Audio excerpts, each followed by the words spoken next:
Now, the next two, apparently, there is a tech spy war happening between two companies. I've been kind of holding on to this, but I think there's just enough information to make it a little bit entertaining.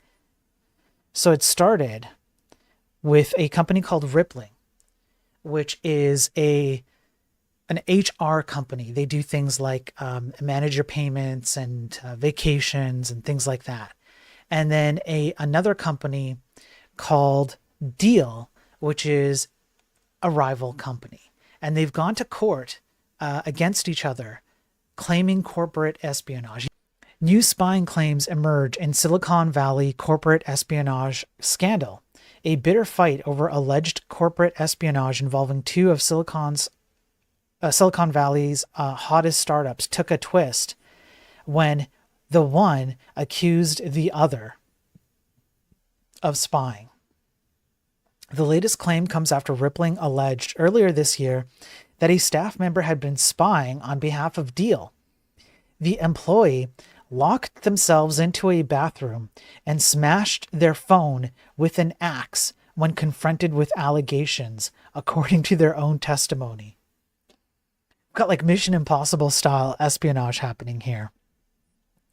Deal has countered by arguing that Rippling has been actively engaged in a carefully coordinated espionage campaign through which it infiltrated Deal's customer platform by fraudulent means and pilfered the company's most valuable proprietary asset. Now, I do have a question. How the hell did you get an axe into the office? How the hell did you get an axe into the office? I don't know. Why does Rippling have access? Fire axe? I don't know. Yeah, I don't know. I don't know. Now, there are some further details. Rippling calls Deal a criminal syndicate and claims four other competitors were spied on too. So let me just go down here. Yada yada yada. The complaint says that there are one or more additional victims who are major competitors of Deal in the employer of record market. They believe more witnesses will come forward. Deal said, "This is far-fetched. What the hell are you talking about?"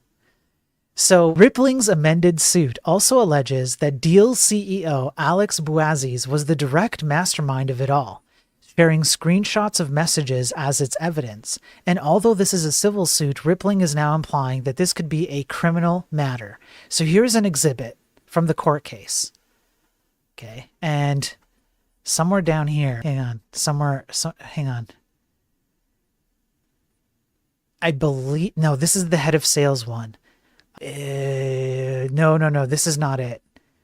You're offering that this is the battle that they had on the amount of money for hiring people. Okay. So I think this is the one where essentially the CEO here is revealing certain kinds of information that they shouldn't have known unless there was some espionage. Unless Deal had this information from Rippling via espionage. And so that's why the implication is being made that the CEO of Deal must have coordinated it or at least been aware of it. This case is about a criminal syndicate that operated from the shadows of a multi-billion-dollar technology company, Deal, the complaint reads. So now there's racketeering, there's Trade Secrets Acts, there's CEOs are being pulled in. And look at this, Alex Spiro, the lead attorney of Rippling is Alex Spiro. Spiro is a former prosecutor for the Manhattan District Attorney's Office. He's also well known in the legal world that he has his own Wikipedia page.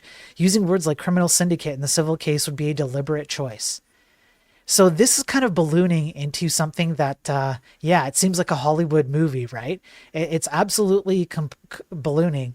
And the employee was caught. The employee with the axe was caught in a Rippling set honeypot, both he and Rippling say. So they honeypotted the employee because they figured out who, this person's, doing whatever, espionage. And then an axe to the phone, came after that. So this is super interesting to me. I find this to be a little bit humorous. However, I'm just going to throw something out there, and I'm going to put on my Goomba. So this is my conspiracy theory hat. Imagine being honeypotted by your own employer. Yeah. Okay, so conspiracy theory time. If this kind of ridiculous espionage in tech is happening between two companies dealing with HR, which, mind you, is pretty sensitive data, right? If you would probably want to have access to people's personal HR information. Can you imagine the kind of espionage that happens that we don't, and maybe espionage that happens from other countries that we don't hear about? Now, it's almost like I set this up. It's almost like I set this up. It's almost like I thought about this and I had this plan and I set it up.